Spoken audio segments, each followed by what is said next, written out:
Hi there friends! Thanks for joining me today. I hope you're having a good 2020 so far. Mine has been pretty good. I've gotten actually a surprising amount of reading done, considering I am currently buddy reading The Priory of the Orange Tree with Aura Books on YouTube, and that is a chonker. It's huge, and it's from when we started it, it's going to take like a month and a half to finish. So considering that I have that to read, I've read kind of a lot of books so far in 2020. But this video is all about something that's kind of fun, something that I haven't done on my channel, and I'm just calling it the Bradbury book review. So really quick before I actually get into this, Ray Bradbury was an American author that was pretty prolific. His most famous novel is probably Fahrenheit 451, which if you've never read, you've probably at least heard of. He's written a lot of science fiction, fantasy, horror, short stories, and other stuff as well. He's sort of all over the map. And in January, I read 3 books by Ray Bradbury. The first was Something Wicked This Way Comes, first published in 1962. Then From the Dust Returned, which was published in 2001. And then finally, The Machineries of Joy, published in 1964. I think I got all 3 of these at the same time from a local used bookstore, and they've kind of been uselessly taking up space ever since then. One of the things that I mentioned in my BookTube newbie tag video is that I wanted to sometimes review books that are older. Older is relative, of course. Like, I would consider a book that's more than 15, like maybe even 10 years old, 5 years old, you know, to be on the older side. It all depends. But certainly these books fit into that category. So they're all pretty short, around 250 pages, give or take. And I've had these since, I want to say, high school. So probably for about 10 years or so. I'm running out of space for all of my books, so I guess one of my goals for 2020 is to finally read the books that I've literally had for a decade, for years, so that I can either get rid of them to make space for new books, or keep them knowing that I really enjoyed them. So let's start with the first one that I read, Something Wicked This Way Comes. And this is like sort of a horror fantasy that follows these 2 teenage boys from Greentown, Illinois, Will Holloway and Jim Nightshade, who are both about to turn 14. They're best friends and sort of like opposites. Jim is drawn to kind of darker and wilder things, while Will is a little more innocent and cautious. And it's the month of October, takes place in October, and strange and frightening things start happening in the town where Cougar and Dark's Pandemonium Shadow Show, this mysterious traveling carnival, sets up shop in the fields nearby. The book is short, so I really don't want to get much deeper into it with spoilers or anything, but the boys end up terrorized by characters from the supernatural carnival and have to find a way to free themselves and the town from its grasp. So the idea was cool. There are some cool characters from the carnival that were very creepy and interesting. The book was kind of like a moody mixture of dark fantasy and horror thriller. But my God, does this book ask a lot of you with its insane purple prose. There is so much flowery language here that was unnecessary and confusing. It got in the way of the story. I personally get frustrated when I can't quickly digest words on a page. This forced me to read so slowly, because if I read it too fast, it would just go right over my head. I would have to go back and reread a passage because it didn't register the first time. And don't get me wrong, I'm all for metaphor and descriptive writing, just not to the crazy extent that it's found in this book. And here's a little spoiler for the rest of this video. In all 3 Bradbury books I read, they all sort of had this problem. So basically, this book was okay. I gave it 3 stars. It was a quick read, or at least as quick as I could manage to process it, with a very creepy horror feel. The story is cool and there are some cool characters, but the prose really got in the way, and I just couldn't enjoy that. The second book I read was From the Dust Returned. This one kind of took me by surprise because I didn't realize until several stories in that this is actually a compilation of related short stories written over decades. As I was reading, I found myself confused sometimes because some of the chapters seemed so random and like unrelated to the story, and it doesn't say anywhere on the outside of this book that this is a compilation, and the only way you could tell is if you go to the publishing information. You see a bunch of dates for each of the separate stories. And this is all about the wacky and creepy members of the family, capital F, who live in Illinois. Apparently Bradbury wrote a lot of stories that take place in Illinois. And the family live in the house, capital H, this big mansion on the top of a hill, which is a place where all of the haunted and dead and forgotten things go to revel in their existence in the face of a world that has begun to essentially revoke their existence. You know, people don't believe in ghosts and night creatures anymore.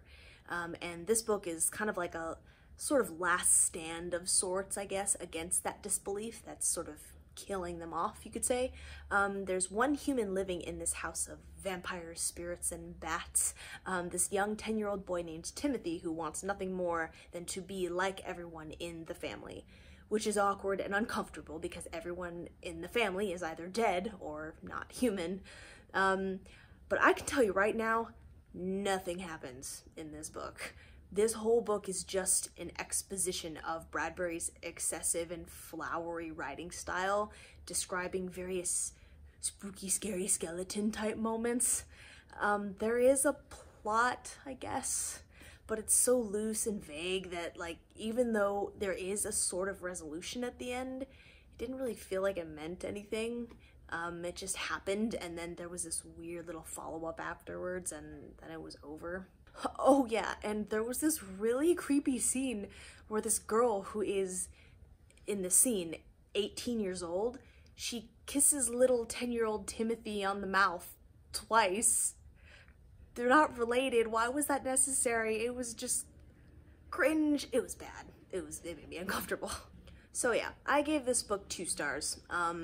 It doesn't quite manage to hit 1 star.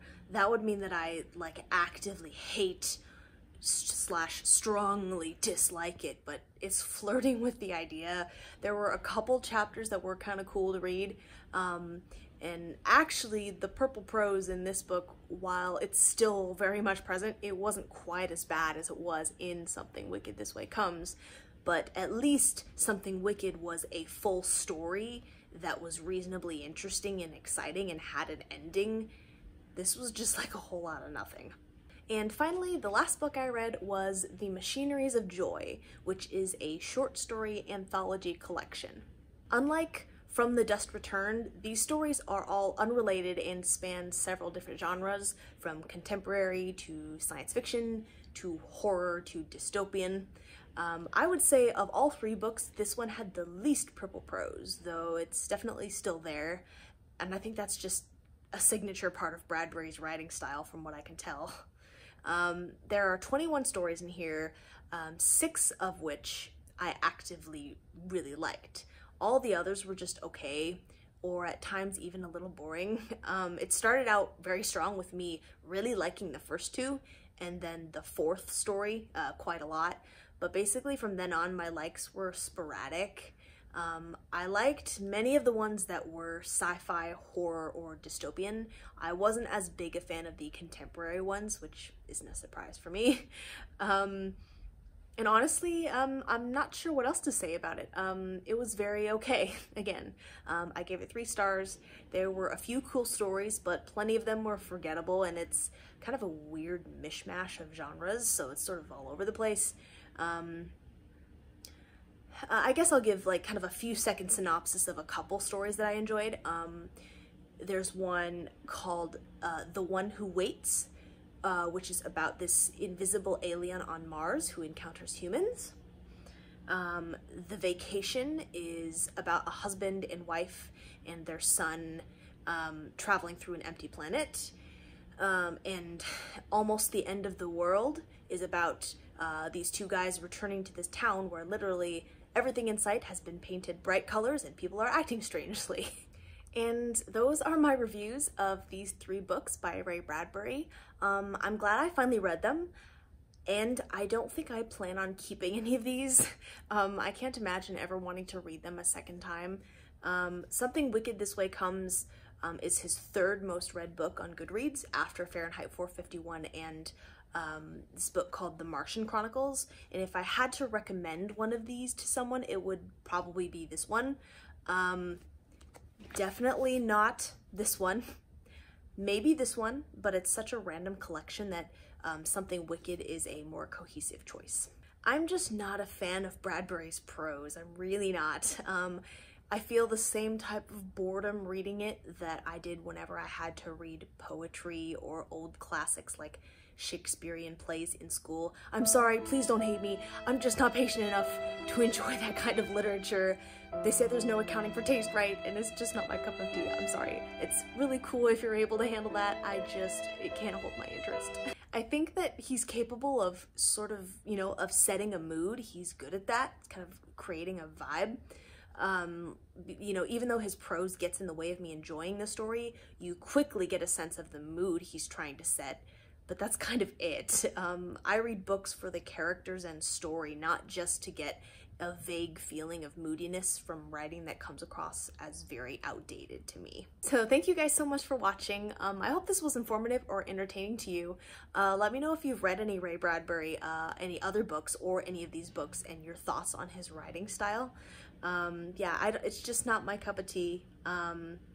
I know he's prolific and, Fahrenheit 451. I read Fahrenheit 451 in school, I think, and I don't really remember much of it. I don't remember if his prose was like these books. It must be similar. I mean, all 3 books had that purple prosy vibe, so he must also kind of include that in all of his works. But anyway, please consider subscribing if you enjoyed this video, if you haven't already, and I will see you guys in my next one. Bye!